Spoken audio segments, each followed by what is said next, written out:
예.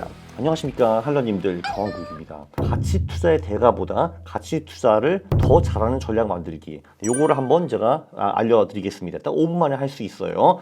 네, 그 편집자님이 저한테 뭐 소형 가치주 관련된 영상 찍으라고 해가지고 내가 뭐 찍지 하다가 어떻게 이거 재밌게 하지 해서 이렇게 해보자 해가지고 이 영상을 만들었습니다. GPT와 퀀터스 두 툴로 가치 투자 전략 만들기, 뭐 이런 거예요. 자, 일단 GPT한테 제가 미리 질문을 몇 개 좀 해봤습니다. 예를 들면은 GPT한테 이런 질문을 던질 수가 있습니다. 영어니까 제가 얼추 번역을 해드릴게요. 뭐 이런 거예요. 어이, 너 어떻게 가치 투자를 배우니? 혹시 책이라든지 뭐 훌륭한 온라인 뭐 사이트 같은 거 있니? 라고 물어봤거든요. 그 답변이 이렇게 쭉 나옵니다. 나오는데 일단 벤자민 그레이엄 책이 2권이 나왔다라는 걸 볼 수가 있어요. 현명한 투자자를 보세요 라고 나오고요. 그리고 증권 분석이라는 책을 보세요 라고 나옵니다. 그리고 필립 피셔의 Common Stocks and Uncommon Profits라는 책을 보세요 라고 나옵니다. 참고로 워렌 버핏이 벤자민 그레이엄과 필립 피셔의 영향을 많이 받았다고 하니까 이 책이 가장 먼저 나온 것 같아요. 제가 보기에는. 오케이, 다 좋았습니다. 그리고 뭐 다른 책도 좀 나오고 인터넷에 이거를 보시고 교육은 이렇게 받으세요 라고 친절하게 답변을 해줍니다. 자, 그러면은 이제 우리의 두 번째 질문은 뭐 이런 거죠. 자, 벤자민 그레이엄이 가치 투자를 할 때 중요시 여긴 재무적 지표가 무엇이 있는가, 이런 거를 제가 질문을 했습니다. 자, 그럼 답변을 여기 밑에 친절하게 쭉 해주죠. 자, 보면요, 답변이 이렇게 나옵니다. 첫 번째, 펄을 본다 라는 말이 나오고요. 두 번째, PBR을 본다 라는 말이 나옵니다. 세 번째, 유동 비율을 본다. 유동 비율이라는 거는 유동 자산을 유동 부채로 나눈 비율인데 이 기업이 얼마나 안전한가, 이런 걸 보여주는 지표이고요. 네 번째는 부채 비율을 봅니다. 그리고 다섯 번째는 배당 수익률을 보고요. 그리고 여섯 번째는 earnings yield인데 earnings yield는 사실 펄랑 비슷한 개념입니다. 그리고 일곱 번째는 ROE를 본다라고 했거든요. 자, 그럼요, 여러분, 우리는 그냥 여기 있는 지표들을 가지고 그냥 전략을 만들면 되는 겁니다. 네, 그것도 보여드릴게요. 여기서 이제 한국 소형주에서 하겠습니다. 여기 클릭을 하면은 금융주, 지주사, 관리 종목, 적자 종목, 소형주, 그러니까 이런 종목들 다 빠지고 소형주 내에서만 투자하는 전략이잖아요. 그죠? 자, 그럼 여기서 커스텀 필터를 하나 놓는데 조금 전에 벤저민 그레이엄의 부채 비율이 중요하다고 했죠. 그죠? 부채 비율을 넣으면 되는 겁니다. 자, 부채 비율을 클릭을 하고 이제 하위, 그러니까 여기 보면은 값, 그러니까 그 부채 비율의 절대값이 200% 이하인 기업만 투자를 하겠다, 이런 식으로 전략을 짤 수가 있는 거죠. 왜냐면은 벤저민 그레이엄은 부채 비율을 중요시 여기니까요. 자, 그러면 다음 페이지로 넘어가 가지고 이분이 좋아하는 지표가 뭐가 있더라? 퍼가 있었고 PBR가 있었고 배당 수익률이 있었습니다. 참고로 여기 그 퀀터스에서는 유동 비율은 없어요. 그래서 그거는 좀 빼고 부채 비율은 제가 필터로 이미 넣었습니다. 이거 말고 중요시 여겼던 지표가 ROE가 있었죠. 그죠? ROE가 있었습니다. 자, 그러면 이걸로도 전략을 우리가 이제 만들어낼 수가 있는 겁니다. 한마디로 이제 요 전략은 이제 보면은 이제 가치 지표, 그러니까 저평가가 얼마나 되었나, 그게 많이 강조가 되었죠. 배당 그리고 순이익 그리고 순자산 대비 시가총액이 높은가 낮은가, 낮은 기업들을 선호를 하겠죠. 이제 그 중에서 좀 ROE가 높은 기업에 투자를 한다, 이렇게 이제 보시면 되겠습니다. 자, 그러면 우리가 이런 식으로 이제 투자를 한다. 그러면은 거래 수수료 0.5% 정도 매기고 그 20년 동안에 이 조건에 맞는 기업을 이제 20개씩 사고 분기에 한번 리밸런싱을 했다라는 식으로 전략을 돌려보겠습니다. 돌려볼게요. 자, 여러분 한번 결과를 보시겠습니다. 연봉리 수익률 37.9%, 이게 꽤 잘 나왔습니다. 돈 버는 건 참 쉽죠, 그죠? 그러니까 한마디로 챗GPT한테 가가지고 그 가치 투자 잘하는 사람이 누구냐 물어보니까 벤저민 그레이엄이 나왔습니다. 그럼 벤저민 그레이엄은 어떤 지표를 보니? 라고 물어보니까 이런 지표를 봅니다 해가지고 그 지표를 콘터스에 때려 박아가지고 전략이 따다 나왔잖아요. 그럼 이걸로 그냥 투자를 하면은 되는 겁니다. MDD가 좀 높기는 하지만 개별주 전략은 원래 다 그런 거죠. 그래서 연봉리 수익이 38%, 그리고 이제 쭉 봐도 거의 매년 주가지수보다 수익이 높습니다. 그죠? 2017년, 20년, 23년은 예외이고요.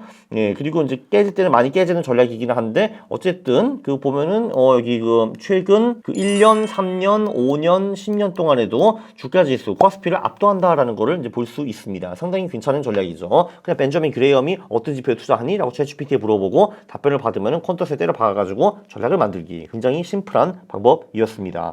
자, 그러면은 이제 두 번째 질문이 제가 이제 이거였죠. 오케이, 그럼 좋은데 그럼 필립 피셔 같은 경우는 어떤 지표를 중요시 여겼니?라고 제가 질문을 했거든요. 그러니까 챗GPT가 업그레이드가 됐어요. 제가 3.5로 이걸 물어봤을 때는 이 15개를 찾지 못했거든요. 했거든요. 챗GPT가 4.0으로 물어보니까 그 필립 피셔가 쓴 중요한 책에 15개 체크 포인트가 있었거든요. 그거를 찾아가지고 갖다 넣었습니다. 4.0 업그레이드예요. 그래서 내용을 보면은 이제 이 15개를 본다라는 식으로 이제 나오거든요. 근데 그 필립 피셔 같은 경우는 이 15개 지표를 중에서 그 지표화할 수 있는 거, 수치화할 수 있는 게 없는 경우가 좀 많습니다. 그러니까 예를 들면은 여기 보면은 뭐 그 기업이 그 충분한 뭐 시장 점유율이 있는 제품이라든지 서비스 같은 게 있니? 그리고 그게 몇 년 동안 성장할 수 있겠니? 라는 질문을 하는데 그건 나도 모르지. 그거는 퀀트 투자자가 답변할 수 없는 얘기잖아요. 1번 X 이런 거는 이제 빼야 되는 거죠. 그래서 보면은 그 벤저민 그레이엄 같은 경우는 퀀트 투자에 굉장히 적합한 투자자라고 볼 수가 있죠. 왜냐하면 이분이 쓰는 지표를 이제 그대로 체크를 해볼 수가 이제 있는 거니까요. 필립 피셔 같은 경우는 이분이 말씀하신 15개 이제 투자 요소, 중요한 요소들 중에서 정성적인 내용이 굉장히 많습니다. 특히 경영진에 대한 내용이 굉장히 많고요. 뭐 상품, 서비스, 전망 이런 내용이 나오는데 그거는 우리가 퀀트화 할 수가 없는 거죠. 그러나 15개 지표 중에서 퀀트화가 어느 정도 가능한 지표들은 있습니다. 예를 들면 3번 같은 경우는 이 기업이 이 기업 그 크기에 대비해서 R&D를 얼마나 잘하는가 뭐 이런 식으로 이제 질문을 하거든요. 그리고 이제 여기 보면은 이 기업이 profit margin 그러니까 마진이 괜찮은 편인가 그리고 maintain and improve profit margin 그리고 그 마진이 그 유지가 되거나 증가를 하는가 이거는 이제 그 퀀트화가 가능한 지표들이죠. 그죠? 네. 그리고 이 기업이 그 추가로 증자를 많이 안 했으면 좋겠다 뭐 이런 얘기가 나오거든요. 13번은 퀀트화 없으니까 빼고 나머지 요거 가지고는 그래도 얼추 전략을 만들 수가 있습니다. 예를 들면은 시가총액을 R&D로 나눈 PRR라는 지표가 있고요. 그리고 연구개발비 성장 지표라는 것도 있습니다. 이 기업의 연구개발이 느는가 줄는가 이런 거를 이제 볼 수가 있고요. 그리고 순이익 마진이라는 지표도 있어요. 이거를 퀀트화는 NPM이라고 표현합니다. Net Profit Margin이기 때문이고요. 그리고 그 마진 성장, 그러니까 그 마진이 증가하는가. 근데 이 마진이 뭔지를 보면은 마진이라는 거는 순이익 나누기 매출입니다. 그래서 기본적으로 마진이 성장한다라는 거는 순이익이 매출액보다 더 많이 성장한다라고 이제 볼 수가 있거든요.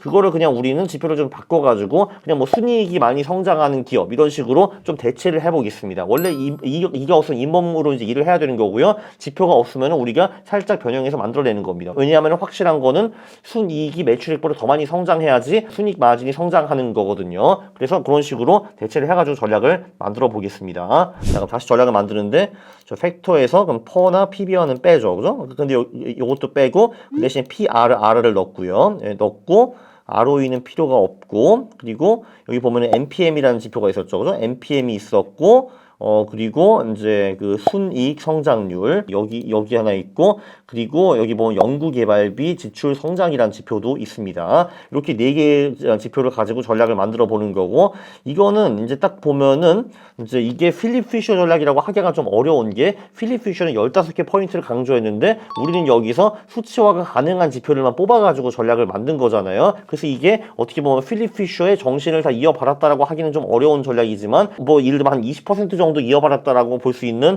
전략입니다. 자, 그런데 놀라운 게 뭐냐 하면은 이 전략을 뽑아보잖아요. 그러면 결과가 어떻게 나오냐면요. 짜잔! 연봉이 수익이 41%가 나왔습니다. 그러니까 우리는 필립 피셔의 정신을 전부 다 받아들인 것도 아니고 정말 극히 일부 수치화할 수 있는 것만 받아들여가지고 전략을 만들었는데도 불구하고 상당히 양호한 전략이 나온다라는 거를 볼 수 있습니다. 전반적으로 R&D를 시가총액 대비 많이 하고 그 R&D가 증가하고 그리고 순이익도 같이 증가하는 기업 그리고 그 마진이 상당한 기업 이런 식으로만 투자해도 꽤 큰 돈을 벌 수 있었다라는 거를 이제 볼 수 있습니다. 연봉이 40% 당연히 NDD는 높습니다. 개별 주자랑 다 NDD 높은 거예요. 자, 그러면은 이제 둘이 중요시 여기는 팩터를 알았기 때문에 이 두 사람들이 중요한 팩터들을 섞어가지고 소위 컴보 전략을 만들 수가 있습니다. 그 외에 드래곤볼을 보셨으면은 그 약한 애들 2명이 합쳐가지고 빵 퓨전을 하면은 더 강력한 전략이 나오고 이런 거 혹시 기억하시는지 이제 모르겠네요. 그래서 예를 들면 우리는 그레이엄 플러스 피셔 전략을 만들 수가 있습니다. 그러니까 그레이엄은 중요시 여기는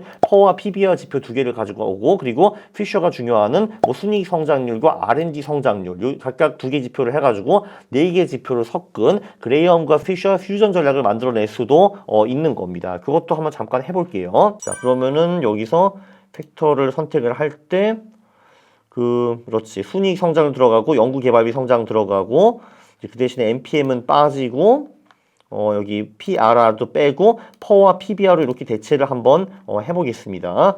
자, 이렇게 전력을 돌려볼게요. 자, 보면요.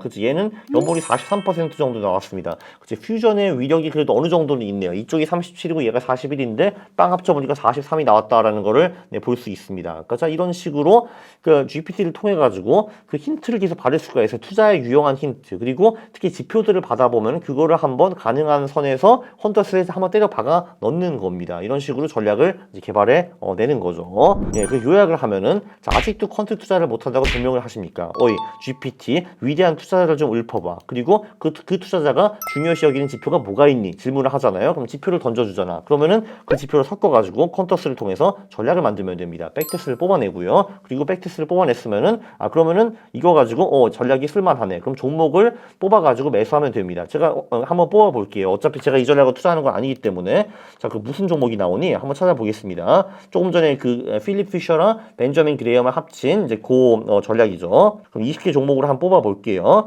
참고로 이거 매수 뭐 추천 이런 건 아니고 이런 전략을 쓰면 이런 종목들이 나온다라는 거를 보여드리는 겁니다. 여기 보시면은 뭐 원익, 서원, 영보화학 어쩌고 저쩌고 이제 이런 기업들이 있습니다. 심지어 바이오 기업도 하나 꼈네요. 얘네들이 제가 보기에는 R&D를 많이 하는 것 같네요. 뭐 게임 회사도 있고, 그치. 보통 제가 그 성장 가치 전략으로 뽑아내지 못하는 종목들이 몇 개 보이기는 합니다. 왜냐면 저희 뭐 YJM 게임즈라든지 질환지교 시큐리티 이거 뭐 한달까? 그리고 뭐 저기 에드 바이오텍, 그치. 바이오 회사가 들어간 적이 거의 없거든요. 저희 전략에는 이런 식으로 필립 피셔와 벤자민 그레이엄 적절히 섞으면은 이런 식으로 또 흥미로운 전략 을 만들고 흥미로운 종목을 뽑아서 투자를 할 수가 있습니다. 자, 그러면은 이런 식으로 GPT와 퀀터스를 두 개 활용해 가지고 아주 빠른 시기에 전략을 만드는 방법을 소개해 드렸고요. 네, 유익하셨으면은 구독 그리고 좋아요 부탁드리겠습니다. 싫어를 누르시면 제가 매우 싫어합니다. 감사합니다.